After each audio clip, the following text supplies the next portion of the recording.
Oh, yeah. I think you're hearing me. I suspect you're seeing me. Wow. They hear me. Look at them. They even know to tell me. You guys are smart. And if you don't have Tosh Patel's eyes, you'll be able to see me. If you do, you should probably face the other way. Behind your head. Sup, Cliffy? There we go. Said, like and subscribe, kids. Like and subscribe. Oh, yeah.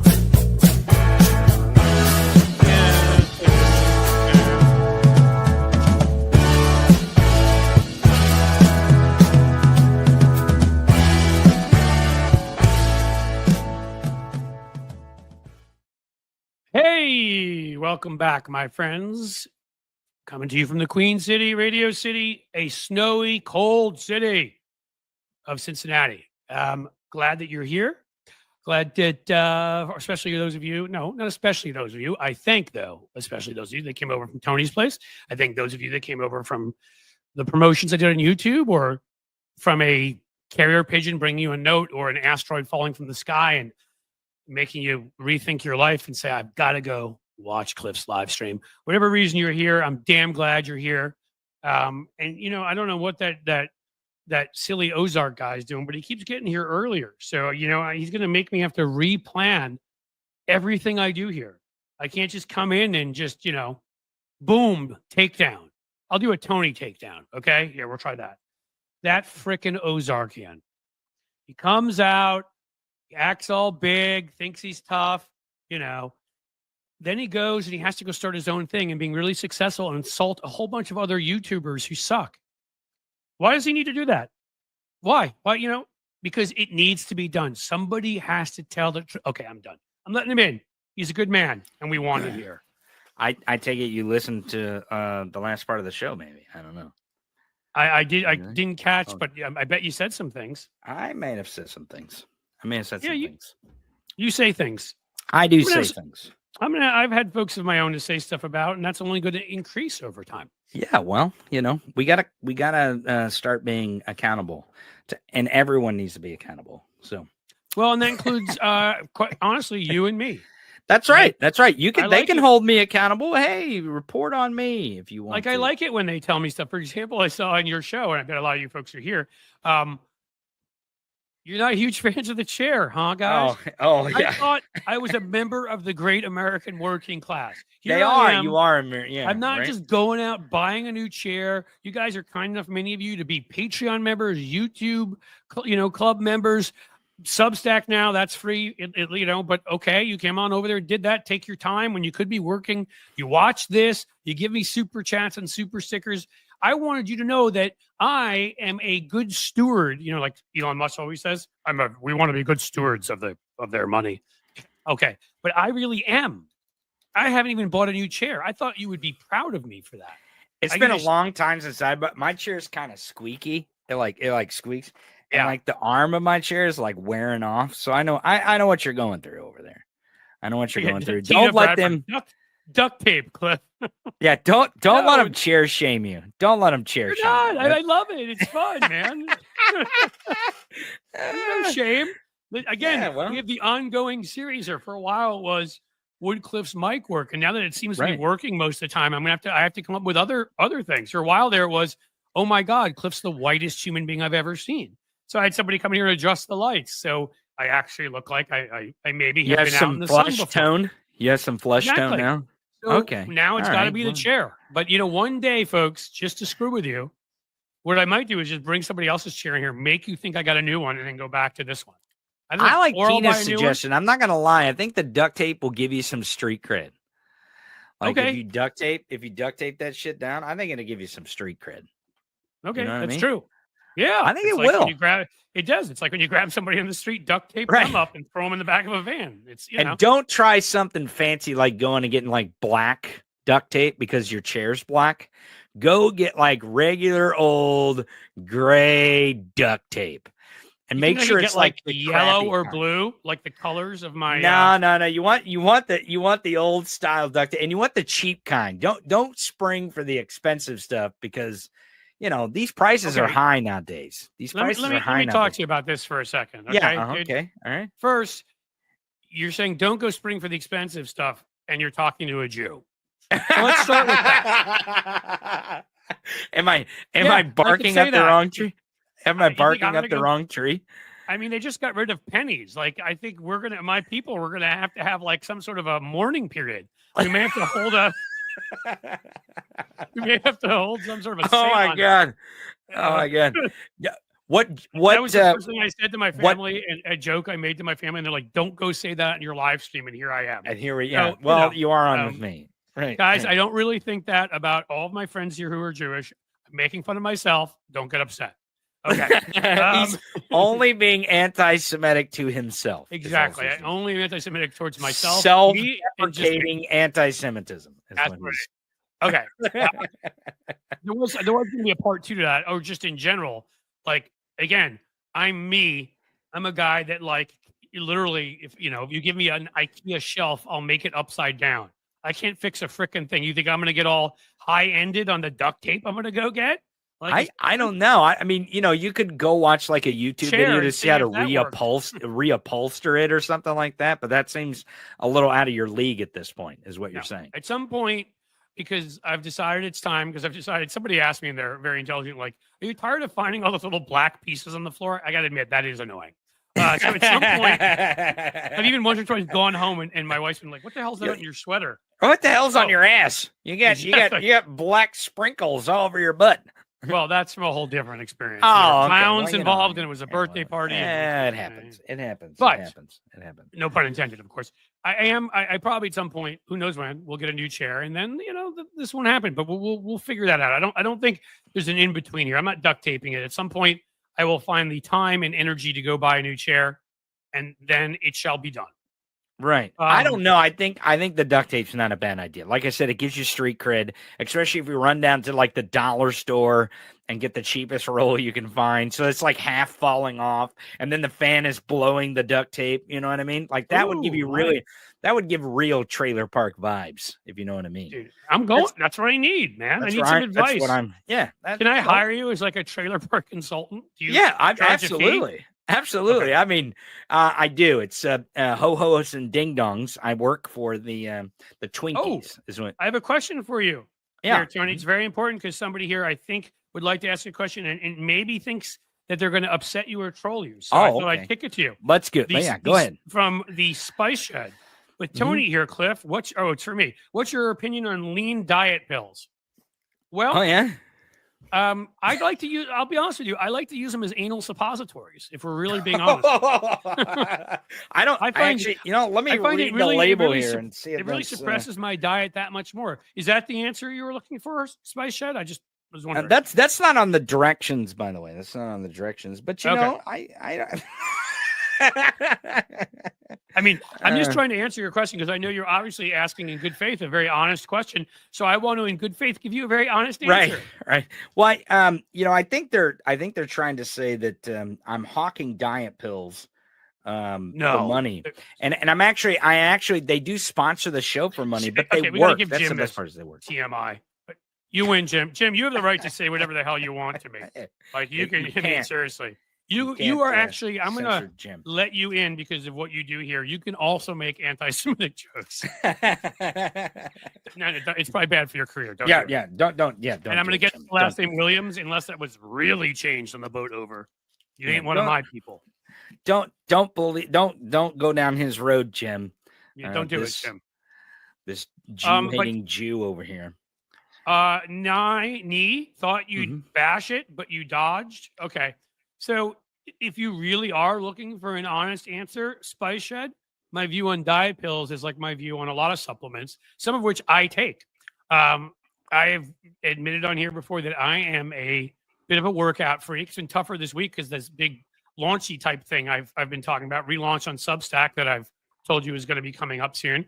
So I've been working pretty hard, but generally I go to the gym a lot. And guess what? There's a bunch of protein powder and pills that I take. There's a variety of other things I take because I want to get the best workout and be in the best shape possible. Now, if diet pills, I have friends who take diet pills along with healthy meals. And guess what? If it's part of an overall weight loss plan or weight sort of retention plan, they're fine. In fact, many of them actually do a lot of good for people. So I'm not sure what you were expecting from me. Like if you think you're that I'm going to just bash all of them, just the way I went bad. I mean, unless something is by definition 100% bad. Like if you said, "Hey, what about heroin?" I would say, "No, that's probably a bad idea." Although, hey, there's a guy now at Health and Human Services who had it, who's Right. sticking it in there for 16 years, and he's doing fine. But no. Let's not take this the wrong way, folks. Sometimes when I can't get my hands on the codeine and the morphine at the hospital, no, actually, don't do that. Heroin's horrible and harms people, and I'm not even kidding. That's bad. None of that. But diet pills with food, there are many different supplements when taken responsibly along with food and a proper meal. And especially if you consult a dietitian, a doctor, a variety of people, the guy at my gym who I've taken a number of things there and they've all enhanced my workout and I've looked them all up and made sure they're approved. So I don't know what you're getting at here, dude, but I appreciate your trying. I don't know why you would think I would have an issue with that. If Tony were out here and saying like, I have arsenic pills for you, I'd say, okay, that's probably a bad idea. Hey, I would, anyone out there who has arsenic pills that would help you lose weight, I might hawk them on my show. So don't count that out. Would you like to try cyanide pills? I'd say, no, that's bad. Right. Unless you're a James Bond villain and you need to make sure you don't talk within 30 seconds, don't do it. But I have known folks who've taken diet pills, various ones, as part of an overall diet. Perfectly healthy. So I don't know what else to tell you. I see one comment before I go here because I do have to go. I got a meeting a real meeting that I got to get to. It's not the squirts from the diet pills. It's a real meeting that I got to get to. But Nature Girl says that she stuck my stickers all over the grocery store. Nature Girl, I told you that was the deal. That if you went and got the stickers, that you wouldn't stick them on the grocery store shelf. I told you specifically not to do that. Please do not make MAGA mad by sticking those stickers all over the grocery store shelves. I don't want anyone to do that. Don't do that. And this is the last word here for Spice Shed. Yeah. No, and I want you to hammer it, which is that's a lit of cope. I hadn't heard it put that way before. To defend diet pills in general. Pretty sad, Cliff. Thanks for honesty. Again, I don't know which specific ones Tony is out there with. What I do know is, so I can only speak to them in general. You see, I am not on Tony's show. I don't know but what I will tell you is the ones I know in general, I will speak to that people have taken before. There are plenty of them that are healthy. So you want the specifics of Tony's? Why don't you ask Tony? He's right here. Yeah, go to my show. Go to my website. Go to theTonyMichaels.com. Go to theTonyMichaels.com and find out for yourself. Cliff, I really got to go. No, I really gotta go. I gotta go. Any jokes? No, I gotta go. No jokes. Just gotta go. Oh, I gotta go. The whole rest of the show. I'm gonna be like, I'm just kidding. God. All right, Cliff. Thanks for having the audience. Thanks for being here. And Spice Shed, you're brilliant. Just absolutely brilliant. Keep it up. The thing is that this is a broader issue for you, Spice Shed, and other people, which is don't make generalizations about things unless you've got information. Do you have facts you want to come dump in here about the specific ones that Tony is out there selling? I mean, look, we all need sponsors for our shows. Now, what do we want to have associated with our shows? Yeah, there's a limit there. The NRA came to me. That would be fun. I may accept it and then say just the opposite on air. They wouldn't because once Wayne LaPierre referred to me as, quote, what do you call me? Brainless is what he referred to when I was working for Bloomberg on gun stuff.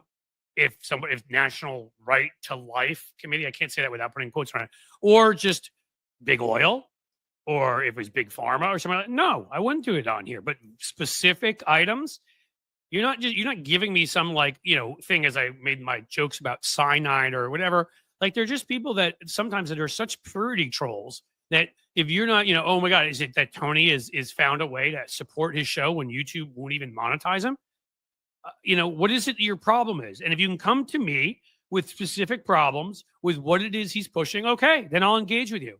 Until you come to me with facts and tell me about the stuff that Tony's pushing and say that there's something wrong with it and something provably wrong with it. Not, oh, well, there may be some questions. There's questions about this and I'm drinking it.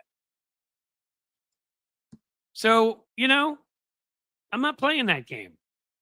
I'll play a game. If I think something's unhealthy, I've told you I won't lie to you. I'll tell you. I don't know the specific ones Tony is sharing on his show. And so therefore I'm not going to critique something that I don't know anything about. I am going to answer you in the way that I think I can answer you. And that's the way I did answer you, which is I've known people who've taken those, just they've taken other vitamins and other things as part of a healthy diet, and they're perfectly fine. So come to me with more, frankly. Yeah, Ginny and see, let's get back to Joe and Mika. Oh, did Spice Girl take off? Or I just saw that from you. Who said that? Lefty Gramps. Joe and Mika, we can start with them right now because they're fun. We love them. And by that, I mean we hate them. Okay. Joe and Mika, they just won't go away. Does anybody watch anymore? Every time I look at those ratings, they're down lower. I think they've lost 50 to 60% of their audience. I know that there's about a bazillion people in the comments whenever I do one of these things on them. That reminds me that I used to watch them and I have not turned them on since they went to go to see Trump. I've not turned them on. I don't watch them anymore. I never watch them. I know a few people personally like that. In fact, one of them is in my family. So I know there are people that have done that.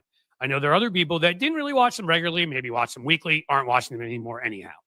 They made their bed and now they're lying in it. And the only question anymore is, what is the corporate reason for Comcast to not fire them? Maybe because Comcast wants to sell MSNBC, spin it off, and they figure they would go so far to the left, in their ridiculous opinion, that they'd have trouble doing it without Joe and Mika there, because I don't really see any other justification. Well, Joe and Mika are at it again. I mean, they went and they simped for Trump and kissed his butt at Mar-a-Lago. It didn't work. Oh, we were just trying, and then they lied to everybody. We're just trying to go and have a conversation. And no, you don't have a conversation with somebody you say is a moral danger to democracy weeks before. And I pointed out to you what I think I've always known, and I hope you've always known, which is, these guys have perfected the art of flip-flopping like they're on a trampoline. I'm surprised there isn't an Olympic team. I mean, and I've seen plenty of politicians before, but their flip-flops, man, they're something special. They were the biggest promoters and arse kissers, let's just say, of Donald Trump's in 2015. One of the easiest shows for him to go on, spout all of his garbage. They uninterrupted. He just sat there, nodded along. Joe was friends with him, both Florida guys. Trump not really, but kind of, lives there now because if he lived in New York, he'd probably get arrested. And they loved him. Couldn't have him enough. It was like his own personal propaganda hotline. He even would call in sometimes when he couldn't, get his job-esque self up off the bed. Sometimes if cheese doodles pile up in a certain spot, they will weigh you down. And that would happen. But then, it became slightly inconvenient for them to be full-blown MAGA. So they decided on a network that obviously is to the left, center left, I'd call it. It certainly isn't far left. There's liberals on there. Maybe one or two. You might be able to call Chris Hayes leftist. But most of them I would put in the liberal camp, and some of them are even center left. Okay. So they decided it was inconvenient. So they started criticizing things here and there. And they happened to criticize a few things about Trump, forgetting that Trump is Trump. You don't criticize him at all. I'm actually going to speed this up because I'm telling you a story I've told you before. So what ended up happening? Obviously, Trump got offended, as he does when anybody criticizes him. He's ripped into Fox a million times, and he went after them. But the thing about Joe is Joe has an ego just like Trump's. So Joe and Mika couldn't take it, and Joe and Mika flipped out. And Mika doesn't do anything without Joe because Joe gives her that stare on air that makes us all uncomfortable and won't let her talk. And so they both decided they hated Trump, and they spent years ripping into him, calling him a fascist, saying he's horrible, saying he's terrible, to his family, saying he's terrible to this country, saying he's an economic failure, he's a foreign policy, traitor, and all these sorts of things, all of which happen to be true, by the way, but that's not why they were saying it. So what happens the minute it becomes inconvenient? The next time, which is inconvenient to be totally anti-Trump, they go back and kiss his butt again. Okay, so this is all history. Well, here's the most recent thing. Now they're propping up Elon Musk. Elon Musk, who in the last week and a half, I don't know how many lawsuits have been filed against him. It may be in the hundreds. Groups across the country have been filing lawsuits. Consumer groups have been filing lawsuits. Security groups have been filing lawsuits. He broke into the Treasury Department. Again, he's not on any real committee. He was never impaneled by the Senate. He's not an elected official. Okay. He's just a doofus with a stupid hat and the kind of grin that makes you either want to puke or do a roundhouse. And he should be nowhere near power because he wasn't elected or appointed to it. But somehow he goes in the Treasury and locks out members of the Oversight Committee who have the right to go in there and see what the hell he's doing. Well, now a judge, A, kicked his butt out of there, and B, they've started to actually look into what he did and found out that he's, of course, a pathological liar, just like Trump. He cannot go without lying. We know for a fact he just stole $80 million from a bank in New York. There was FEMA aid to New York. It was not his, doled out by Biden, and he used the information that he got at Treasury to steal it. It's a bank robbery. I don't care. He's a private citizen. He robbed them. Anybody feeling better about their bank accounts after I just said that? Their health information he had access to, if you're on Medicare or Medicaid? I mean, he's one of the worst humans alive. And so he took this money back. And so now we know that these guys had access much beyond what we were told. Read only. No, they got in there. They got into the code. They got into messing around with how Treasury makes payments. One of the guys ends up getting kicked off, but invited back on because he's got a history of racist posts. Really, really intelligent, creative stuff like, I was racist before it was cool. Wow. Aren't you impressive? Did you write that yourself? Did it originally have a rhyme? Could you have used more multisyllabic words? You're smart. And then another one of these little chumpy incels who went in there. What did he just get in trouble for? I can't even remember. I think he's got some old history of either it's racist posts or I don't know. I should have pulled that one up and I forgot. Frankly, who cares? They're all really the same person. They're a bunch of 19 to 24-year-old little Elon wannabes. Apparently, they also want to be losers who nobody likes in school and who women reject constantly and have big holes in the middle of them that make them hate the whole world because they watch around them and see how other people effortlessly get along with each other. And are like, why can't I do that? Why does nobody like me? Why do I suck? All right.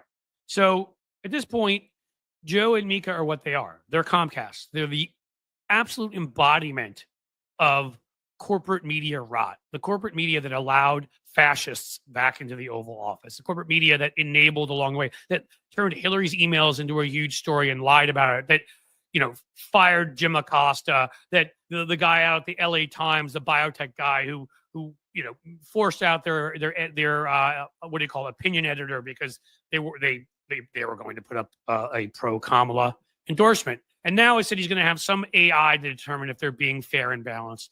Oh, how cute! You're so good at newspapering. Washington Post with Bezos, they forced out their cartoonist by not publishing her cartoon. I mean, we can go on this journey all day. Meanwhile, Scott Jennings is sitting around lying his butt off about everything, proving to everyone that if Wonder Bread came to life, it could have a form in Scott Jennings. Back to Joe and Mika. Somehow they're still on the air, even though they're an embarrassment. Everyone else at the network hates them, always has. They have their own little unit of people that are their contributors, most of whom, remember when they used to have Mark Halpern on, the guy that got how many different women accused and he was found guilty and whatever? I mean, they've always surrounded themselves by the scummiest people, the biggest sycophants. They are corporate media in a nutshell. All they do is exist to push the interests of the powerful and the wealthy of their billionaire owners. Even when before all this happened, their ratings sucked. And, back then when people used to say, well, their ratings really aren't that high, you know what MSNBC would say, or their people specifically, they would say, the right people watch them. Gee, who are the right people? Who do you think that could be? It's not you and me. It's the corporate CEOs and the lobbyists on K Street in Washington, right? It's the folks that have big piles of money that they can spend on, I don't know, defense contracts and pharma and whatever. Even foreign governments watching, seeing if any little hints are dropped about ways they can get their hands on some stuff in Washington, or if they can glean some intel. The right people were watching them. Seriously, they said that. All they care about is what their billionaire bosses approve of. That's it. That's all they've ever cared about. And their little egos when Trump insulted them. Basically, they're the human equivalent of like animal balloons. Like, it's literally like people blew them up and put their little blown up bodies on a show, and they bob back and forth to whatever it is, whatever direction the corporate wind blows. How about that? And now Musk, they're praising Musk. What worse can this guy do? We know his history of, like Trump's of not paying workers, locking workers up overnight. Those ones during the election, he flew up to Michigan, people of color mostly, and just ditched them there. We know his history of how many different women and 11 children. He treats his children, don't know who he is. He treats every woman in his life like crap. He treats people horrendously. Most other folks in that industry can't stand him too, hate him. He's an arrogant ass who thinks he knows more than everybody around him, just like Trump. Oh, I can manage Twitter. I don't need them. I know everything they know. Fires 3/4 of the Twitter staff, buys Twitter for $44 billion. It was only worth 32. Great businessman. And then finds a way to take its value from 32 billion down to 9 billion.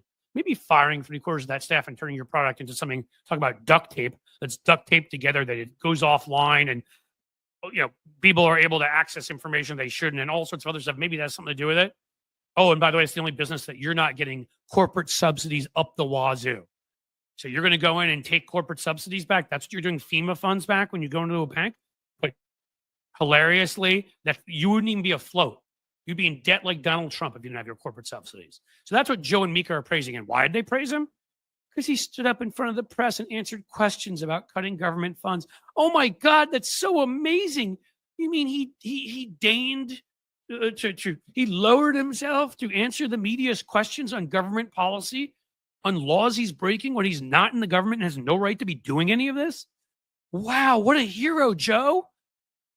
Oh, shucks. So yeah, this is Elon Musk, obviously, as we know. Gutted content moderation, let Nazis all over his platform, which has led numerous European countries to leave Twitter and journalistic organizations and anybody with common sense. Spends half his time kissing Xi's butt in China, because in China, of course, is where his Gigafactory is, and Putin's butt and others that can bail him out because his Tesla sales have crashed. And his Teslas have crashed. But his Tesla sales have crashed. We've talked about that before, too. In this country, parts of California, they're down half more. Nobody wants to buy them anymore. It's a scarlet letter. No prestige left. So Joe and Mika have failed again and again, and now they've decided adding to the fact that they spent a long time fluffing Trump so that he had a better shot at winning in 2016. Now they're fluffing Musk. Now Musk is fantastic. Oh, and to add insult to injury, they're attacking Democrats and saying that Democrats, I believe on the show the other day, they said they are, quote, helpless and hopeless. Well, you know what? I have a right to criticize Democrats, and probably so do most of you in here when we don't think they're tough enough.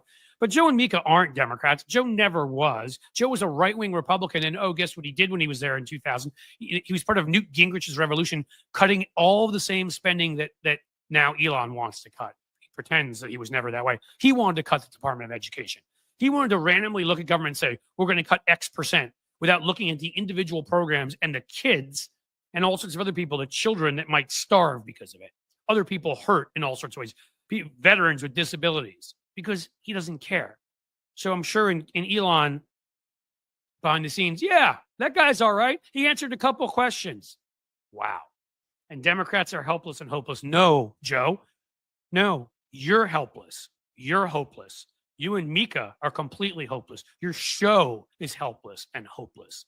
The fact that MSNBC still has you on means they're helpless and hopeless. And the only thing that will be helpful and hopeful is they kick both your butts off of there pronto. So let's just hope they finally get a clue. And instead of worshiping you two, they realize that you're helpless, you're hopeless, and to kick both of your asses off the channel where they belong. And that has been my takedown of Joe and Mika. I want to, in 10 years, be watching 2 years. 7 months, be watching a Where Are They Now segment on Joe and Mika, because nobody knows where the hell they are. That's my dream. Oh, do we have trolls in here? We have a bot attack? Oh, no. It's a Bitcoin bot. Well, what a shocker. And that, that could lead us to Bitcoin. I wonder why.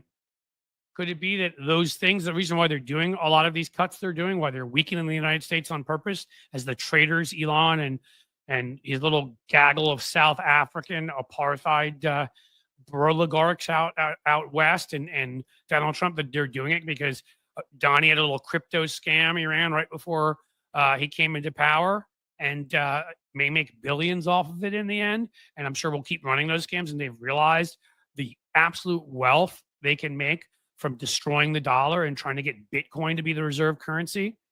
Like, I will ever trust my money in Bitcoin. You guys pull that off, my money will be in euros. And it may be in other currencies around the country. I tend to trust Australia. I tend to trust Canada. A whole bunch of places where I can put my money. I ain't putting it in Bitcoin. But that's what they want to do. It is a fascist ideology that strips the United States down for parts, sells off what they want, pulls back on money that is given to help people. They're sick people, sick people who should be getting help from a psychiatrist, not in the Oval Office. They're sociopaths. They suck. And there's just a little extra added to it. So all of you crypto speculators with the crypto bros and, oh, you Bitcoin, honestly, fuck you. Just get out of here. Go away. All right? Unbelievable. All right, we've gotten past that now. So we have our friends Joe and Mika, and we've discussed them. A couple other things to discuss. Should have told you at the beginning of the show. Getting better at this whole hosting thing, but probably better to give you a lineup of things and stuff.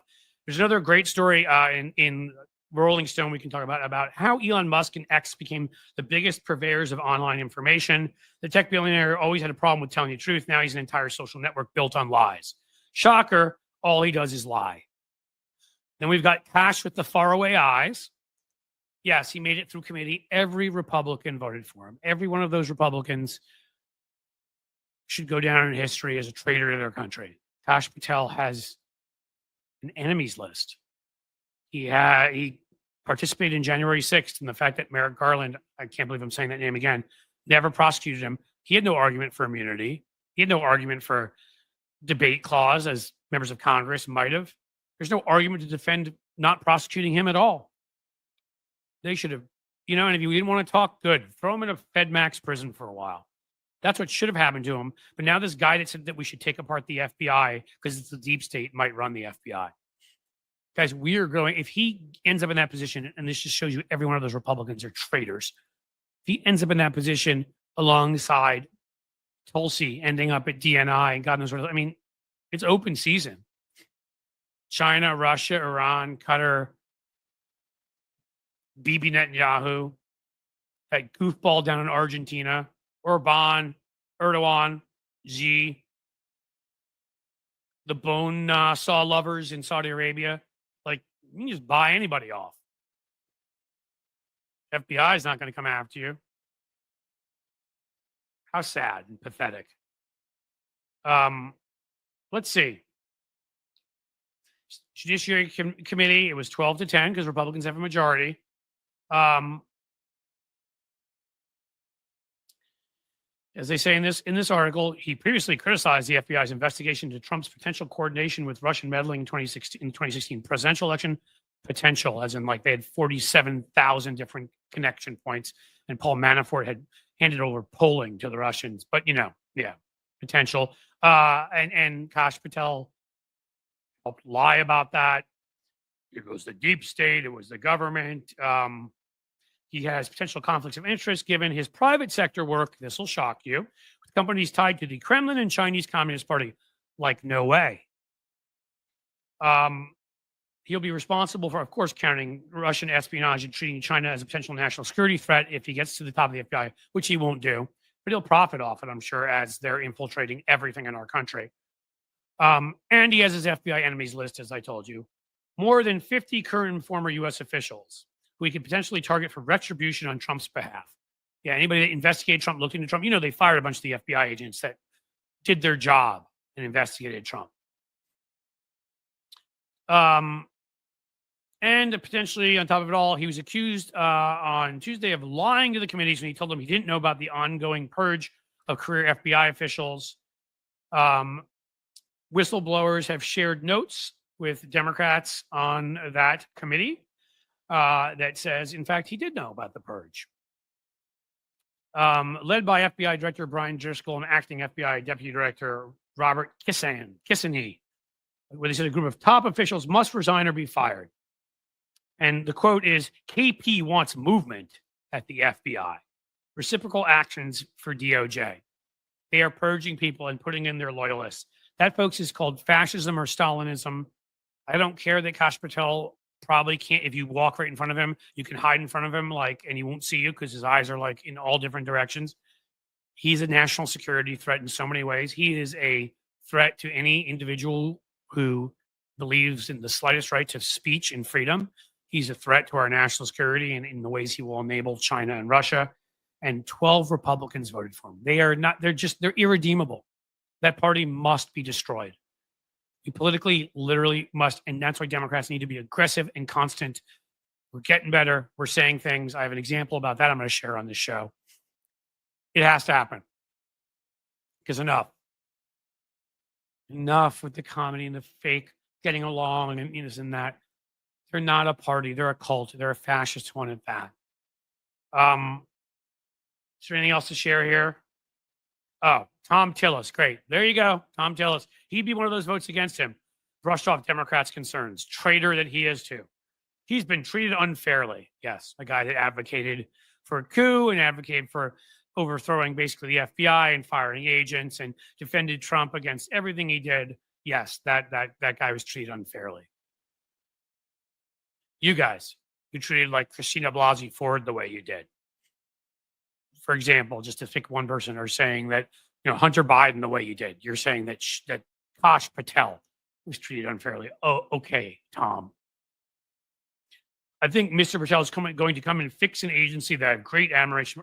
Just shut up. I'm not going to read his quote. Tom Tillis can go to hell. I hope that's where he belongs. He's a scumbag, a liar, and a traitor who hides in the body of somebody who pretends to be reasonable. Isn't. He's now supported all of their worst nominees.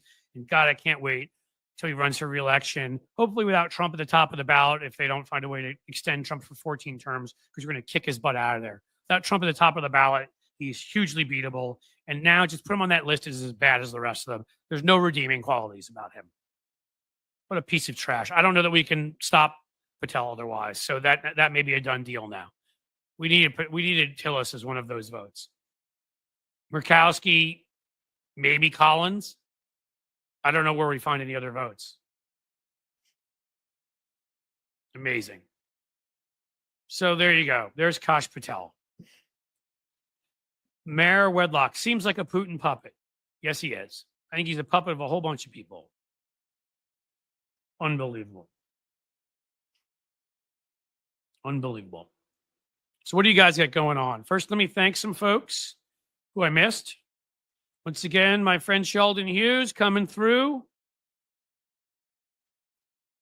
When does Tony never have anything to say? LOL. Yeah. I think Tony, if he wanted to, can speak for himself at any point in time, whether it's diet pills or anything else. So I find that funny.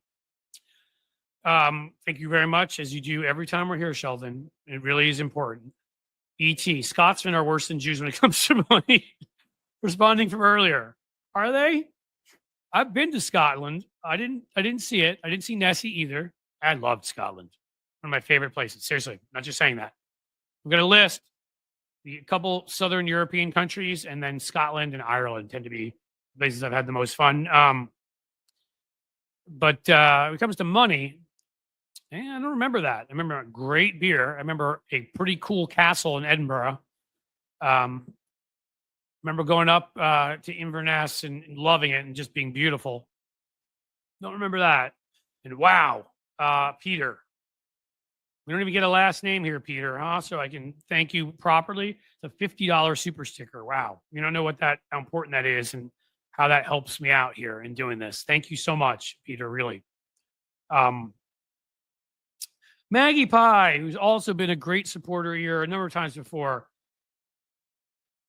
$20. What is SEK? I don't even know what that means. Should I?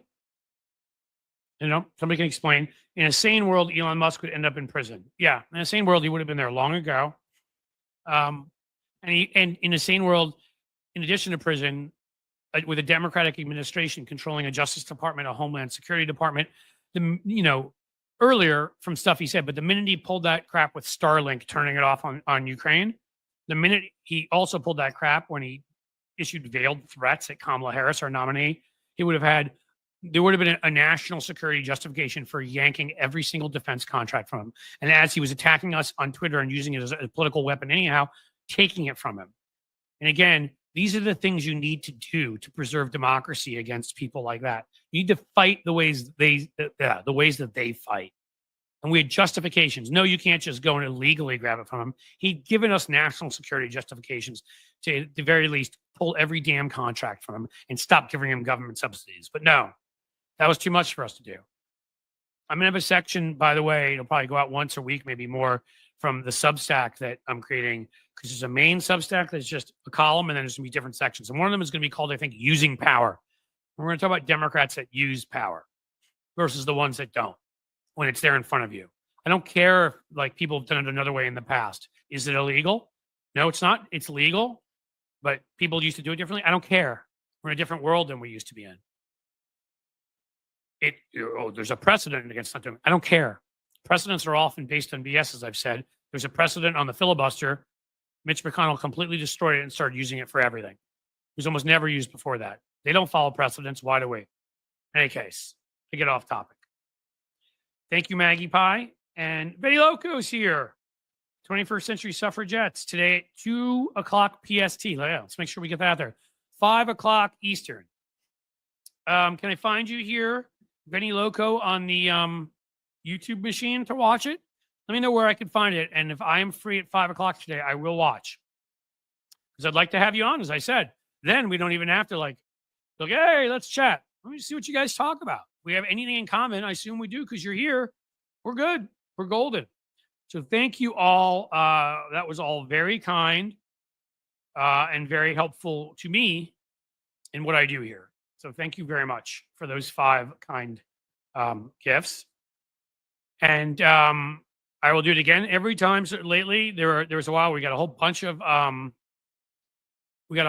new Patreon members. But now I'm going to say the last 2, we at least have gotten 1 new one each time. So give me 1 Patreon member. Actually, give me 2 or 3. A couple of you, if you're not members at Patreon, yes, you can join for free, and that's totally fine. But we do have a $3 a month level.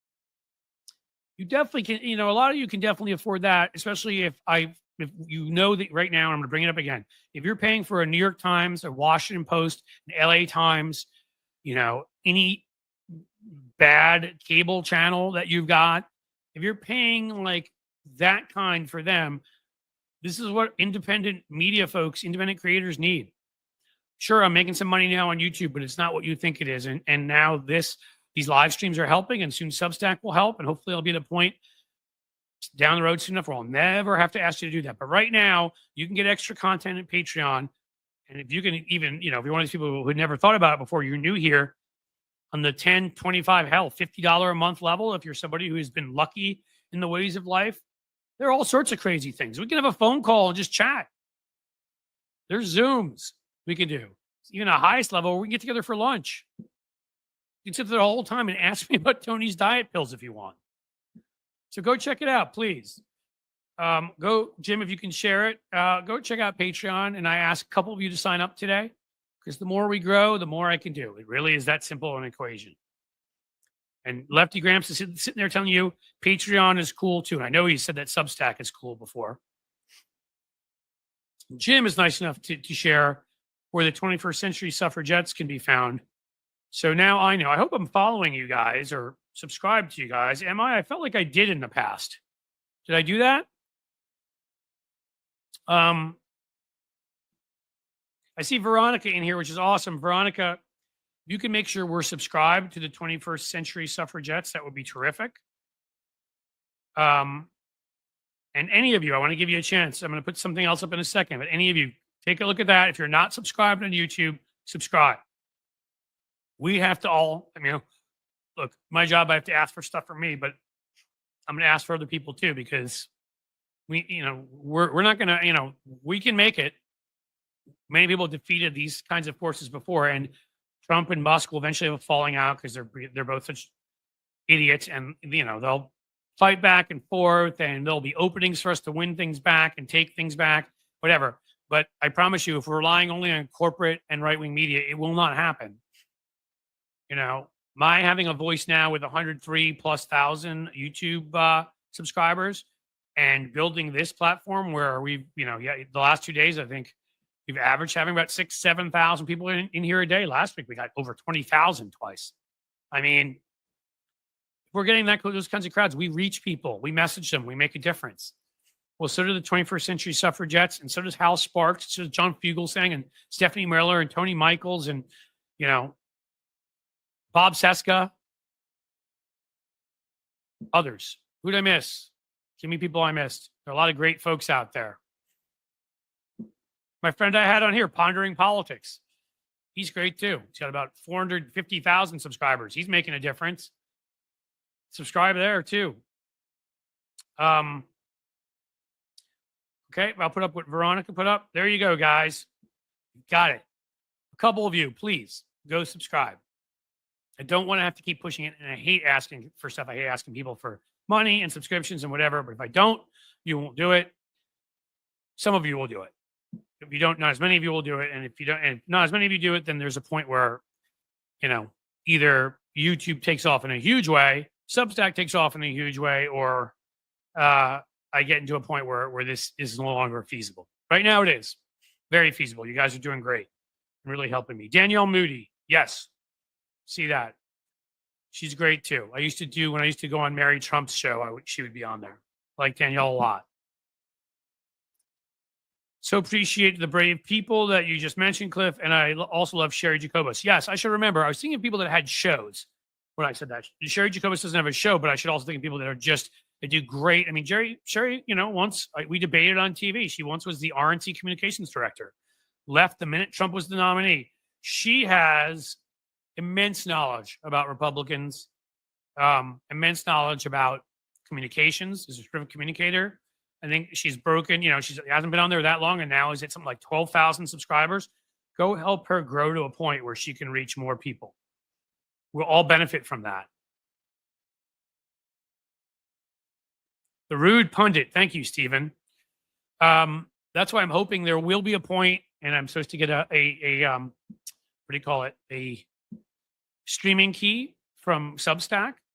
When I do, so I can add that platform too, and hopefully a larger audience. That can be a day where I can have the Rude Pundit on, because then I don't care. Because yes, we will get demonetized that day. I love him.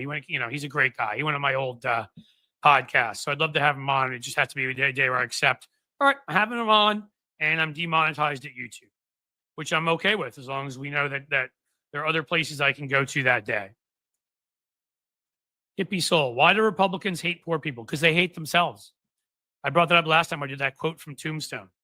Everything they hate about liberals, poor people, other people, because they feel like failures in many ways. A lot of men sometimes feel economically disempowered, like they're losers. They know they've only made it because they lied about how they feel about all sorts of things to be on the right-wing gravy train, that they never could make it in the real world on their own. They, of course, have issues with flaccidity, let's just say, and other things. They cheat on their wives and can't live up to their biblical pronouncements. They loathe themselves, even if it's just subconscious for that. They are gay or something of that nature and can't accept who they are and be happy with who they are. So they loathe themselves for that. That quote, there's a great big hole in the middle of them. And, they hate everybody for it, and then the why are applying. Well, why is that? Why do they hate them? For being born. That is why they hate the poor, and they hate me and they hate you, because they were born with a massive chip on their shoulder and massive self-loathing. Ever noticed how a lot of the right-wingers, Breitbart comes to mind. What's that other one guy's such a loser, who was a comedian, except for he didn't comedy well. I'll have to look him up. I'll come back to him with you. He's one of these jerks, picks fights everybody on Twitter. Every right-winger that mostly who goes out there and tries to be a celebrity fails. That's what Breitbart did, because they're not funny and they're mostly can't act. You see, part of being funny, I mean, this is not me just saying this. This is simple common sense, and studies will show you. Part of being funny and being interesting and being able to act and play music and things like that is that you can put yourself in the position of other people. You have enough empathy, enough understanding of other humans that you can feel their suffering about things. You can understand things that might make them sad, might make them angry, might make them anxious or fearful. Or right wingers don't have that ability because they're narcissists and sociopaths. They're cruel and incompetent and corrupt and stupid. So they can't do it. And so, of course, they hate Hollywood when they go out there, and they inevitably fail. And a couple of them, if you notice, become ultra right wingers as they get older and fail more. I give you Scott Baio. I give you Rob Schneider. I give you, think of other ones. James Woods. When they were younger, you didn't hear any politics out of any of them when they were younger. And they actually, in early Hollywood careers, they were getting parts in movies and on TV shows. But as soon as Hollywood became a place that didn't accept them, they had to find somebody to blame for that. It couldn't be them. It couldn't just be that they weren't that good. It couldn't just be that others now were out there that were better than them, or they hadn't honed their craft well enough, or whatever reason, they were not being hired. So it had to be somebody. Who's that enemy? Oh, the liberal elite. It must be those liberal Hollywooders. They must hate me because I'm a guy. I'm a white guy. And it all stems from that. And see the rest of the world that way too. Same deal. That's where a lot of that comes from. Who are we talking about? She has a YT now, a YouTube. Watch her this morning. I'm not sure who we're talking about. Peter, good shares there. Luke Beasley, great stuff. Adam Mockler, Keith Edwards, Brian Shapiro, Jesse Dollamore, Political Punk. Yep, there's some other good ones in there. What I'll say is, I don't know Adam Mockler, Keith Edwards, and Brian Shapiro. So I don't feel like I want to recommend stuff I'm familiar with. So nothing negative. I've told you I'm not going to do gossip against other people who I think are on the right side of stuff, but for reasons unbeknownst to me, and I never will know, I got part of my start YouTube being invited to go on Jesse Dollamore's show, and then one week he decided to stop inviting me and stop answering my emails. So, I'm not going to say good things about him. If you want to know the truth, I'm not going to say bad things about him. You all can decide for yourselves, but there's ways you handle things in life. One of the ways you handle things, if it was perfectly fine, if you didn't want to have me on a show anymore, that's okay. I couldn't go on Bob Seska's show anymore and co-host that podcast because I was being run ragged into the ground. Had no time to get stuff done. I couldn't go on Hal Sparks' show every week anymore. I had to move to every other week. I talked to them about it. I apologized to them. I reached out to them and said, hey, this is the deal. Jesse never told me a thing. I'm not mad about it, but I'm just saying I'm not gonna recommend him as a good person. I don't think good people do stuff like that. So that's all I'm gonna say. You guys go find him if you want and do whatever, but that's my one experience with him, and I don't like lying about stuff, so I'm just gonna tell you the truth. Ojeda Live, Ojeda, I think it's pronounced Ojeda, even though it looks like it should be. He has actually reached out through common friends. You know, Aunt Andrea, who's in here often on, which I should mention. Thank you to my Twitch folks who are here. Andrea's often in there taking care of things for us. So thank you, Twitchers, or whatever you'd like to be called. But in any case, Ojeda wants to come on our show apparently. So I think we're going to make that happen. So if you like him, that should work. Noel Kassler seems really good. I've met him. I went on a show with him one time. I can't speak to knowing him personally, but he seemed like a good dude. Cynthia Russ, ghosting people isn't cool. Yeah. No, it's not. And that's why I'm not going to deny it. I think it was very disrespectful, and I don't think you treat people like that. So again, I'm happy. We've been successful. Luckily the channel took off and this has taken off and Substack's taken off and whatever. But I don't ghost people. There are people who have asked me if and I screw up, granted. So let me be clear. If I don't answer an email of yours one time for 2 weeks, that's not the same thing. That means I get overwhelmed with stuff. Thankfully, Veronica helps me out. And hopefully I will get better and better as I get more and more organized. I have ADHD. I've told you I work within a system that I try to do that. So I could forget once. I'm talking about, though, I gave it a couple efforts. When you send somebody, when you follow up with somebody with a few calls and emails and say, hey, did I do something wrong? What's going on? And you never hear back. I don't think that's the way you treat people. That's all I'm going to say. I don't need to talk about it anymore because, as I said, I'm not angry about it. Life is good. Life's good here, and good going on Tony's show and Hal's show and performing with Sexy Liberal. I just got invited to go on Stephanie Miller's show again next week, and if we can work it out, that's going to happen. Like, luckily, I got within with a great crowd and whatever, so it ain't a problem. It's just I tell you who I'm going to recommend, and if I don't know much about them, I don't. If I know enough to say I think they're good performers, I tell you that. And if I know, if I know enough to know that they're really good people, like you should all listen to Bob Seska's podcast. He's a terrific guy. I can tell you he's one of the best people I've met in this business. Tony Michaels is a terrific guy. John Fugelsang is a terrific guy. Stephanie Miller is a terrific non-guy. Hal Sparks is a terrific guy. David Pakman, I know personally. I like David Pakman a lot. Really nice guy. There's a list. There's probably some others. I'm sure there are others I'm not thinking of. And so, when that comes up, I'll tell you. There you go. Yeah, good one. I see it up there. How about Sam Cedar of the Majority Report? And that's actually a really good one. Grumpy Cat, considering my history there. I went on there for a number of years with a Friday segment. I have nothing but good things to say about Sam. Sam handled it like a professional. I didn't support Bernie. I supported Hillary. 2016, it upset a lot of Sam's core audience. They spent a lot of time heckling me. Shouldn't bother me, but didn't want to hurt Sam's show. It wasn't worth it, right? And Sam needed more diversity on his show, which he got eventually with Emma. And I'm not saying that's the only reason why, so don't take it wrong. She's very talented from what I can see. I don't know her. She seems talented. I think he started having Digby on, the blogger, every Friday where I had been going on. So there were a couple reasons, but one of them was his audience got upset. But Sam was terrific. Sam and I are still friends. He handled it like a pro, just to show you. So we talked about it and we said, yeah, okay, I probably shouldn't come on your show anymore. It's probably not best for you or me. And that was what happened. But handled absolutely like professionals. I'd say nothing but good things about Sam Cedar.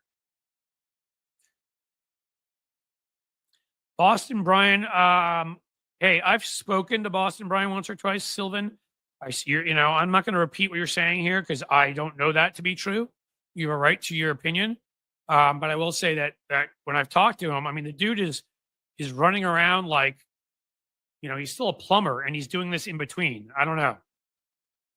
Seems to me like he's a pretty hardworking guy in that great American working class that Tony's talking about. But again, I don't know him that well. I'm just going to say, in all of my interactions, and they're not many, but few, he seems like a good dude. I like somebody here who said, I dig Digby. Digby's fantastic. Digby, because I was part of that original blogging crew back in the day when Marcos was blogging and Atrios, if anybody knows who he is anymore, and Crooks and Liars, who still put up my videos. And I knew that original crew. They blogged with some of their places, the early 2000s when I first got involved in this stuff. So I've known Digby for years. She's an absolutely fantastic person. Could not speak more highly of somebody.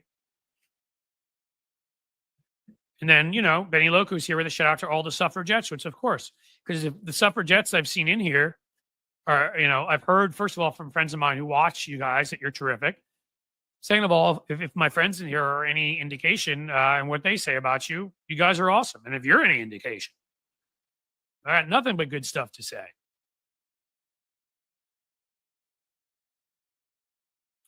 That's it. I've spoken about Cenk and Anna before and think that they've lost the plot line. And, that was the first gig I ever had on the Young Turks. But I haven't been on there for over a dozen years. I thought they were losing the plot steadily for years. And now I think they're a bunch of grifters and angry people that just seem to be in it for the controversy and maybe mad because other people started to catch up to them and subscribers. I don't know what the hell they're doing. I can't say why they're doing it. I can say that Cenk I once considered many years ago a personal friend. Now I consider him a danger to democracy just by undermining the cohesiveness of the left. And they seem to be going in a Jimmy Dore, Glenn Greenwald direction. And I wouldn't be surprised if they end up being in MAGA in a year or two from now. And anybody, frankly, I'm going to say I personally am insulted when you say, well, MAGA is not my enemy, Joe Biden is. Shut up, honestly. If that's your real view, just shut up. Go do something else. He ain't progressive anymore.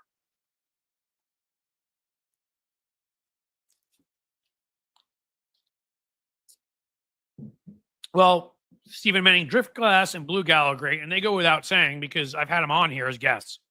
But you're right. Good to remind everyone, okay? Go subscribe to their podcast. They are fantastic people. In a world with honor, they would be multimillionaires from their punditry. And people who've made millions from the punditry, like Glenn Beck and Tucker Carlson and Glenn Greenwald, who's a traitor, they'd all be dirt poor. That's what would happen. Because Driftglass and Blue Gal have been right about everything. So go subscribe. What else we got in here?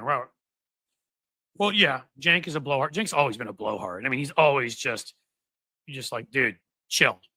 But now he's a blowhard and he's saying some really dangerous things. Like, MAGA is deporting people. They're threatening people's lives. They're taking away rights from women that lead to women dying. They don't want us to have access to information and other things about medicine. They don't want us to have access to information about dictators abroad and all sorts of things. They want to cut the EPA so that there's more poisons in our water. You drink your water and you get poisoned. You eat your food. I mean, they're evil. So if you're saying MAGA is not your enemy, but Joe Biden is, you lost the plot line. You're a liar, a grifter, or an imbecile. You choose. I don't know what happened with Anna. I know there was a whole brouhaha over, I think, trans issues, and then she seems to, but I feel like it's a lot more than that. I haven't, watched all of those videos. There seem to be a lot of people doing them, taking them out and going after them on stuff.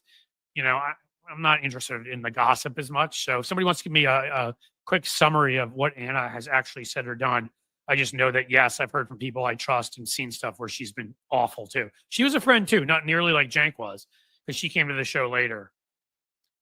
There you go, Cynthia Rice. I'll put that up there. I love Bob Seska. Reminds me of home. Bob was on the radio in my hometown. Yeah, Bob was a radio guy from the beginning, which is why he does that great show now. It was the toughest. That is the single toughest decision I've ever had to make professionally. And I'm dead serious. Bob Seska offered me a role as like a co-host to be like an Andy Richter to his Conan O'Brien was like a dream. In a perfect world, that'd be a dream job for me. But with everything I'm trying to do with this live stream and my YouTube and my Substack and my other business and my family, and we've got medical issues going on with a member of my family and all of this, I just couldn't. I was running myself ragged, and I can't tell you how hard that was. And we'll promise you, I'm still going to go on. That he said if they need a guest host on Tuesdays here and there, he'll let me know, and I've told him I absolutely will do it. And he's told me if he will, he'll have me back on the Wednesday slot as a guest.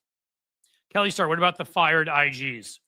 What would you like to know about it? It's anti-democratic. It's anti-constitutional. It's horrible. They've sued. One of these many lawsuits we're talking about against Elon and Trump. And look, the Supreme Court is awful. The Supreme Court is untrustworthy. But even they've had a couple of decisions against Trump, and there's a whole lot of things they've refused to even look at for other courts to decide against Trump. Courts have held up pretty well. That thing I talked about the other day where Abby Phillips made an absolute fool of Scott Jennings, Mr. Whitebread, and more than you even thought he could do to himself, was when he was like, oh, a bunch of liberal judges did this. And she's like, oh, like the first liberal judge that was appointed by Reagan, the second liberal judge appointed by Trump, the third liberal judge also appointed by Reagan, the fourth liberal judge appointed by George W. Bush, and the fifth liberal judge also appointed by Reagan. It was something like that. All 5 judges were appointed by Reagan. Not any of them were even appointed by George H.W. Bush, who one could argue was more moderate than all of those guys by a decent amount, even though he was conservative. Like 3 of the most right-wing presidents we've had in the history of our country. And all 5 judges, including the 2 that Trump appointed himself, have found against him. Judiciary is holding better than I thought so far, which is important. So the fired IGs, we'll see. Really shows how bad U.S. media is. Stephen Manning would have to read and watch Canadian news to get real info about the U.S. Yeah. What I'm hoping is, and the reason why I've told you about this relaunch at Substack is we are going to broaden from an online newsletter I now have that I've sent through email to news. Not just news, trust me, I can't do that. But we're going to bring in a very big personality, a name you've heard that I can't share yet.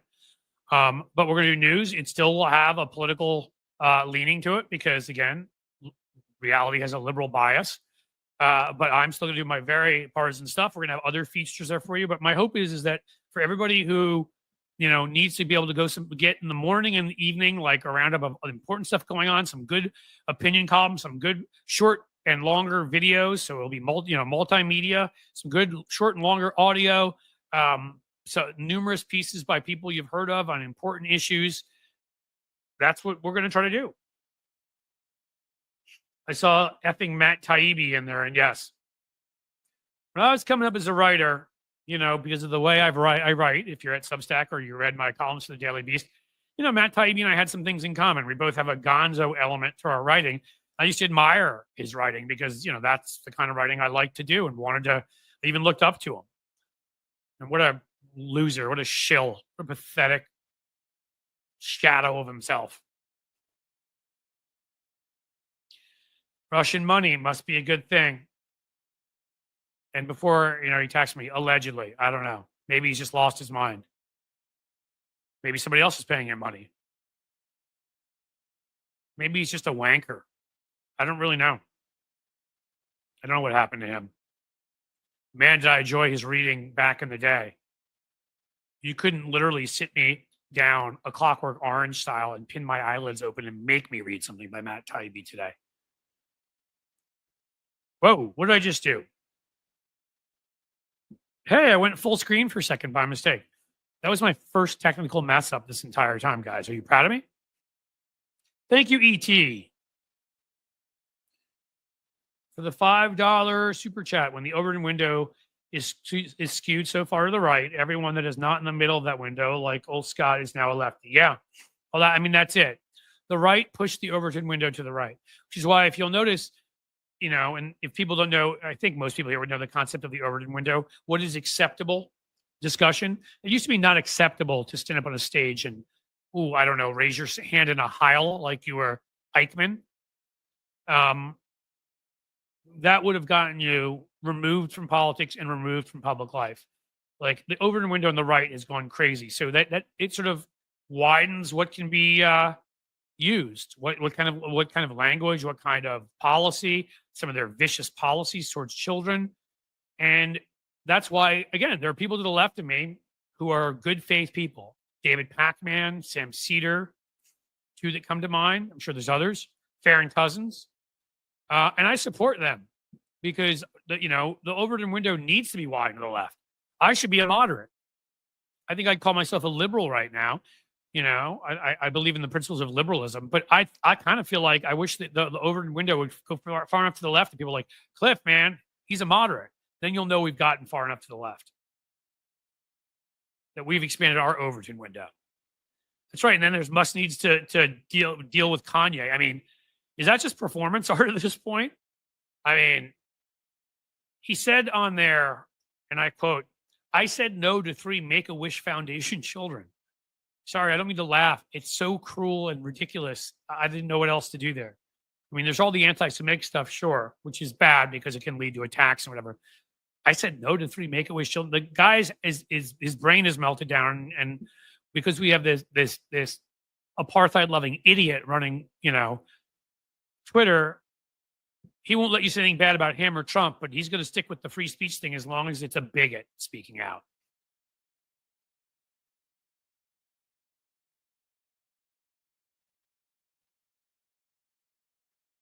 Yeah, many American conservatives are comfortably on the left now. Well, that's, true, right?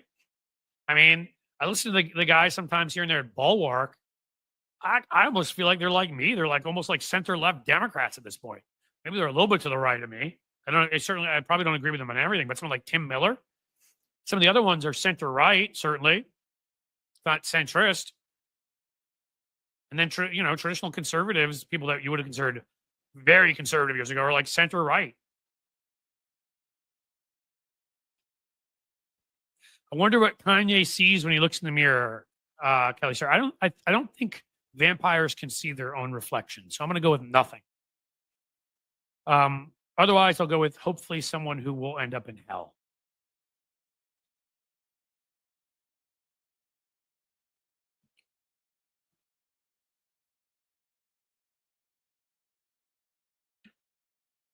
What else we got going on, guys? We talk about Kosh. Elizabeth, thank you. Masab Hassan Youssef Ari Palestine. Not sure what that's referring to exactly about that. Thank you for the 199. What I want to share with you. So again, this is about what I said before about Democrats learning how to look. Sometimes it's messaging in a difficult way where you call them out as criminals, where you call them out for assault, where you call out their little guys as incels, which is what Chris Murphy said, like Elon, the weirdo Elon is a little group of incels, I believe he called it.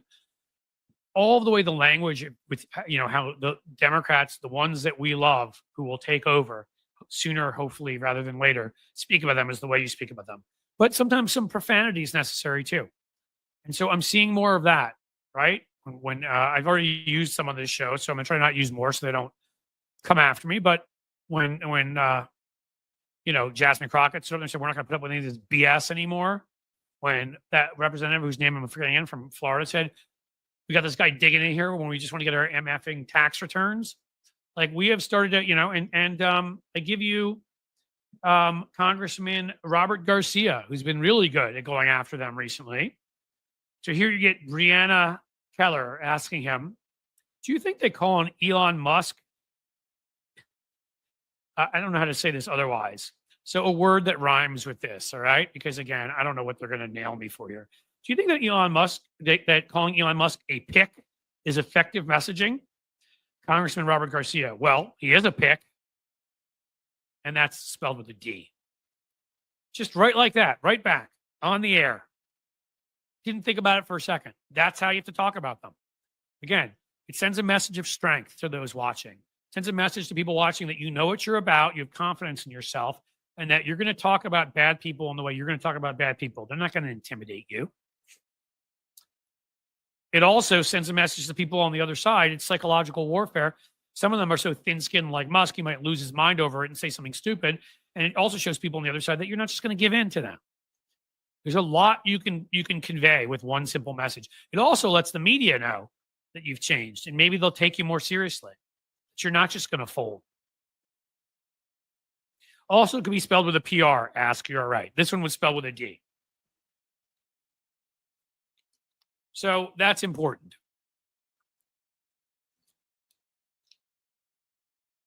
What else do we have?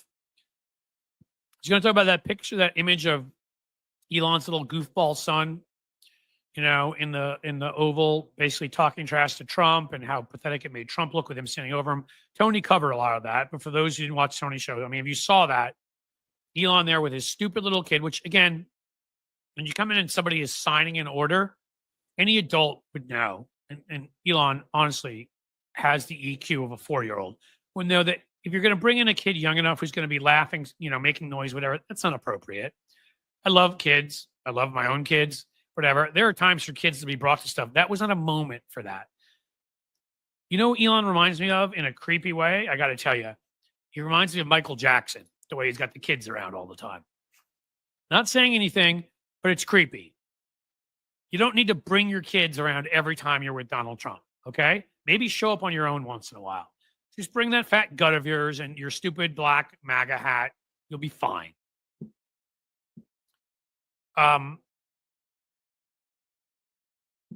He did it for memes, I bet you, is what Veronica said. Yeah, that may be true.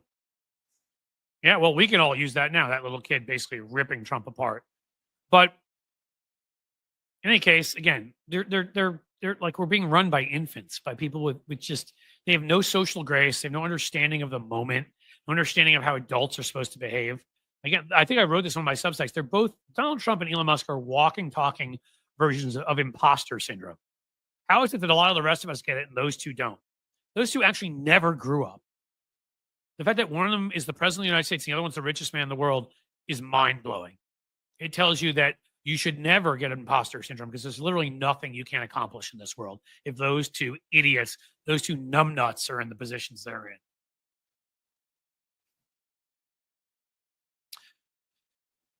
in. Speaking of Musk, we have a little bit more. So I told you about that Rolling Stone piece, how the tech billionaire has a problem telling the truth.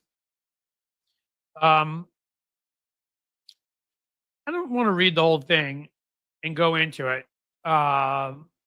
You should go check it out yourself, but it makes the point that I think is an important one because we know the money that Elon has spent, right? Somewhere approaching $200 million in ads, literally just lying, saying the opposite of each other in Muslim neighborhoods in Dearborn, Michigan, saying how Trump was going to help them, and in Jewish neighborhoods in Philly and places like that, saying how Trump is going to help you. And not that would be, you could help both. I'm not going to details of how he's going to help Muslims and hurt Jews, help Jews and hurt Muslims in the most rabid of those communities. Like he just put on ads that lied about everything. Okay. And we know that he messed with the Twitter algorithm and essentially made it so that like people are seeing Trump's posts like 16 times as often or some ridiculous number as anything about Biden. So he cheated. We don't know what he did otherwise, but we know he did that. And so, it's important to sort of lay down a marker and say, we know he's a serial liar. He looks in the camera and he says stuff that's patently untrue, that you can prove is untrue by what you have in front of you. And then the other day when they called him out, one of those things, he's like, well, oh yeah, I will make mistakes from time to time. Really? Jabroni, don't open your fat mouth if you're not sure it's true. Maybe you could try that. Actually looking the facts up first. Second, I lie from time to time. You lie all the time. We all know it. You lie with the same ease as Donald Trump. You say things that I don't know if you're convinced it's true because you're mentally ill, or you just it's just a zero shame thing and you just lie because it's interesting to you, or it's a combo because I don't think they're mutually exclusive. But whatever it is, you lie constantly and about everything. So all we need to share from this article really is that it said that this social network is really now the largest purveyor of disinformation in the entire world, which is why I said for a while, no man, no woman, no human should have that much power. He should have never been allowed to take it over, considering what he did. And at the point where we knew about the Starlink thing and the threatening Kamala Harris and whatever, it should have been yanked away from him, or a group should have been sent in to overlook him and to regulate him, or quite frankly, it should have been turned into a utility. At this point, if people need to use it for information, if it affects opinions that much, it shouldn't be a private entity. Oh, Cliff, you're a socialist. Wah, that hurts. I'm just predicting what will come from the everybody's socialist crowd. What else we got going on, guys? It's been a little while. As you know, I run on caffeine. I run on obnoxious comments. I run on hopefully some knowledge of history and politics. And I run on super chats and super stickers and Patreon memberships and Substack memberships. So please, anybody can indulge in any of those, again, we would love to have them. If you can join Patreon, that'd be great. Don't know if anybody has during this show. I hope a couple of you do. It would help us. Super chat or super sticker, they help us. Just even going and signing up at Substack helps us. So please do. And also following at YouTube. Any of you not following at YouTube, we've started to take off again, and that's kind of cool. That we're really kind of reaching a point where, that was killing us, the algorithm for those 2 to 3 months. People leaving and that stupid bot invasion of my account. Now we're back to where we're really starting to speed up again.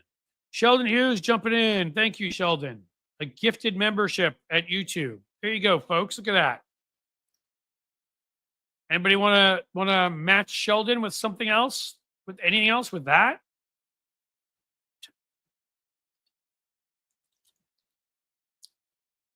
We're not ready for who's coming with me yet. I just thought I'd ask. So many Germans claim to have no idea of the Nazi horrors. WW, yeah. There was a name for them. They were called, what was it? Ordinary Germans or Good Germans. It's in a book about them. The ones who walked around, everything was the same for them. They just were Jews. People who are gay, others who were who are against the administration, whatever, just disappearing from their neighborhoods. And they knew it. People are disappearing. Was like, hey, I got a promotion. I got a bigger house. Somebody gave me the guy's house next to me. He's no longer in it. It just went on like nothing was happening. Always the danger. Kelly Star remind you to click the thumbs up every day. Yes. Like. That's the easiest thing you can do, right? You can like. You can click the thumbs up. Ohio passed SB1 yesterday from Lefty Grams on the way to the House. Now it will be illegal for university staff and faculty to strike. My God, what they're going to do to this state. Be real tough for me. I've told you before, I love Cincinnati, but they keep going at this state.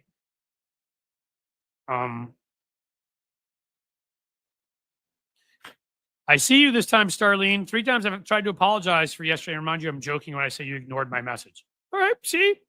I wasn't upset with you anyhow. Just telling. When I thought it was real, I still wasn't upset with you. I just wanted you to know that, there are times we've had 20,000 people in here, and on the low end lately, we have at least 6. So, that's a lot of people coming through. I miss stuff. But you're joking. That's cool. And I've seen now you're joking. I was never upset. You're awesome, Starlene. I appreciate everything you do, coming by here, being here. 21st century suffragette shorts are funny and sexy. Watch them. How could you not do that, guys? Go over there to 21st century suffragettes. Watch them. They're funny and sexy. And there again, Benny Loco was kind enough to with the $5 super chat. Thank you so much. That is awesome. That is awesome. Let's see. Looking around. Oh, I missed some from earlier. I apologize. So Holly Fafo gifted a Cliff's Edge membership. Thank you, Holly. That is very kind. I also know you're over. I've seen you at Substack. I thank you for that. You've commented on some stuff. I've meant to comment back. I think I have on some, maybe not on others. I will do my best. And I missed Gregory Brown, I believe, too. Thank you, Gregory. That is huge. Huge, huge, huge. I really appreciate that. Seriously. Am I understanding correctly that Trump fired all the federal prosecutors? I don't know if he fired all of them. I know that some have been fired, but if he has fired all of them, I either did not see it or it has happened while we've been on here. But you know what? We have the Google machine. So let's look.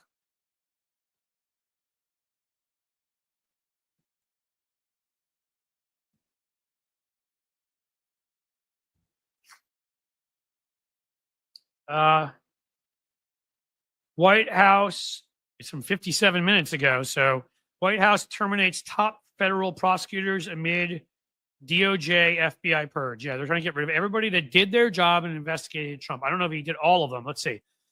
The White House terminated multiple U.S. attorneys, so not all of them, but just probably all the good ones. On Wednesday evening, amid a period of upheaval, so it was last night, the Justice Department initiated by President Donald Trump. Wow. I mean, if upheaval was initiated, it either was Trump or Musk, right? Got a choice. One of those two. They didn't respond to a request for comment. I know, they don't ever. Except for Elon, right? Joe Scarborough, who sometimes will take a couple questions on why he's stealing $80 million from banks in New York and cutting USAID, stuff like that, so that more people die from preventable things. And yeah. U.S. attorneys were nominated by former President Joe Biden, confirmed by the Senate. But it is expected at some point. Often what you'll do is you'll wait a while and you will nominate your own prosecutors. They do have the right to do that. But firing them summarily like that and giving them no notice is Trump behavior, is fascist behavior. Immediate terminations by the White House were a departure from history. Here you go again, departure from history. That would be known as precedent. They don't follow it. We should never again, until we have a democracy, a full-fledged democracy in this country. And what I mean by that is 2 parties that respect democracy. So there's your answer. Not all of them, but a whole lot of them. And probably the best ones. Unbelievable. So there's your answer, Gregory. Thank you again for the $20. That was huge and hugely helpful. USA has no allies anymore, but for fascist Israel. Sylvan. Well, yeah, Bibi Netanyahu is definitely a Trump ally. No doubt about that. Trying to think who else. I mean, there's others that are pretending to be our allies, but they're not really. You're right. And again, when Trump muses about doing things with, going into Denmark, his obsession by force, NATO would be required by Article 5 to respond to us. We would get in a full-fledged war if we did that. Just so you know. That is their responsibility, and France and the United Kingdom and other countries are going to live up to it. And it isn't just, we could bully them because they have nukes. So you can't just go firing nukes, not that I'd ever do that anyhow to kill innocent people, or just even heavy conventional weapons and destroy them and take over their countries and think they might not respond. France, United Kingdom, pretty sure Italy has nukes too. I'm not 100% sure. I don't know about the rest, but I know Britain and France have them. Nature Girl, we talked about this yesterday. Fetterman stroke out or sell out? Hopefully we'll find out at some point. I see WW say liberals believe in private ownership, and yes, they do. And that's one of the reasons I define myself as a liberal. I believe that anything that, certainly, especially small businesses, but I also believe, and I've said this a million times before, but I feel like I have to say it again and again. Nothing would even approach a monopoly in a Justice Department I ran. I would break apart everything that smelled of monopoly. Nothing. So there'd be real competition, and everything that I would take out of the free market and put into being run by the government would be everything where the profit motive doesn't work and should be our basic necessities. Some other things like, foods and whatever I might leave out there, but there'd be no way there wouldn't be enough food for every single person who needed to eat and that kind of thing. But other things that are things that are necessities of life, I think of transportation as one of them. Water, people get charged for water use in your home. None of that. That's all free if I'm in charge. But if I want to start a company where I speak about my, I raise money for Democrats on one end and I speak about my political views on a YouTube channel, on a live stream, and I write about it in a Substack and whatever, I think I should have the absolute right to start that as a private enterprise. Somebody else wants to start a private enterprise that fixes cars. Why can't you do that? So that's my feeling. Healthcare, either one of two things. Single payer or a public option. I'd be fine with either. And if we had it like Germany or Belgium or some of those places, if there was a private option that was fantastic, and then you allowed some private guys out there who had to compete, they'd have to compete. Public options don't pay their CEOs $100 million. They don't waste a ton of money on stupid paperwork, R&D they know isn't going to pan out, stuff that just loads their pockets. So they'd have to become more efficient, and they'd have to charge people less. Or you could just use the public option, which should be open to everybody. I'd be fine with that. But there should be a basic thing. Childcare, absolutely, should be put in the public realm. Everyone should have universal childcare, and no one should have to pay for it. So there are a whole bunch of things like that I believe in, but I do believe in private enterprise, and that's why I call myself liberal.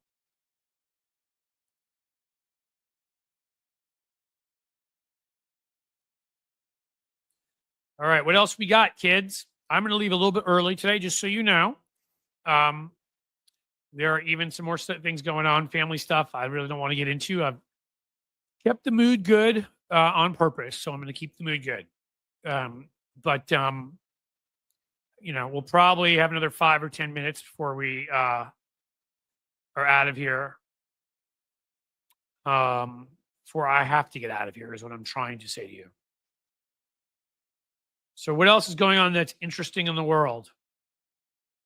Now that I decided I wasn't going to torture myself and read that Elon Musk article.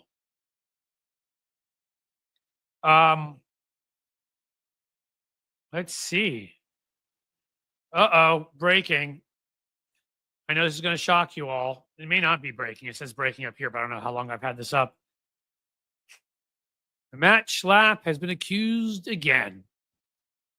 I don't know what I can say on here, but we can say that, there was a pummeling of junk that happened before. He was sued. I have a friend who I used to do a podcast with, John Aravosis. You may know who he is. He used to frequent certain bars in DuPont Circle in Washington, D.C., and often saw Matt there. Said it out loud. And, I mean, that whole marriage is just pathetic that Mercedes just walks around and pretends and now somebody else is accusing him of unwanted advances, let's call them. So Matt Schlapp, just keep denying it, man. I'm sure people will believe it eventually. Deny it for the 15th time, the 20th time. Not sure how many times you're going to keep doing it. I don't know why you can't just stay home and schlap off. There's some good stuff out there you could find. I'm sure that could get you all excited. Schlap off. Do that, man. No, you got to keep going. And in any case, Nature Girl 1999 super sticker. Thank you so much. Wow, we're having a day today, guys.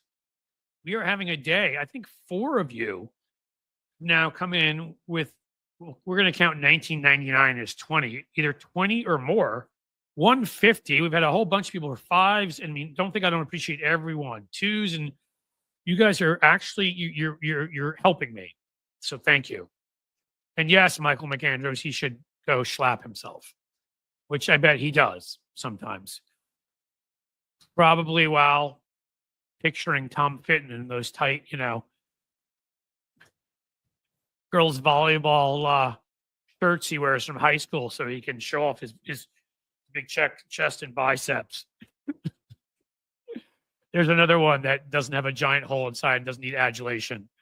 Tom Fitton. Can somebody just make him feel better about himself so he doesn't have to try to show off his big man boobs every time? Can somebody please just do that? Wow, that guy is such a weirdo. Another super sticker, Monica Berlin for $3. Thank you. You guys rule. My gosh, are you just hooking me up today? This is the stuff, guys. This could maybe let me get another chair. Jim Williams, 2 sizes too small. I think some of those shirts are, and it is kind of funny that his name is Tom Fitton, right? Tom's shirts that aren't fitting. Is that the joke you just made? I didn't mean to steal it. I'm looking at it now, Lynette. Shirts that don't fit him. If that's a joke you were making, then I apologize. I saw that after I said it. He does have man boobs. We all know that. You can see them. You can sort of make them go back and forth. But at some point, if I were debating, I'd be like, Tom, those shirts ain't fitting, pal. I think the Sidwell friend, I don't know if they have girls there. They have girls there, Sidwell friends in private school in DC. Just when the girls shows, they'd be like, I think they want their 10th grade volleyball shirts back. Can you give those back, please? You creep. Michael McAndrews, the chair fund, my man, $2.50. I think the computer fund goes first, but the chair fund will be added to that. Can you imagine what this is going to be? How boring this is going to be when like the computer is completely set, so they'll never have to worry about the mic issue. I mean, it may switch back and forth to these and that. So that mic issue, that's different. But you'll never have to worry that there's something wrong with the USB there. Then the mic works. The lights are set up okay. There isn't like an earthquake here. We had one of those like a year or two ago, but very mild. You couldn't feel it. And like I have a new chair. Like, what are we gonna do? What are we gonna do? How are you guys going to mock me? Trust me, there are plenty of ways. One big energy hug to get you through the day. Well, that's to me, Eva. I send the same back in your direction and thank you. Crazy world out there, guys.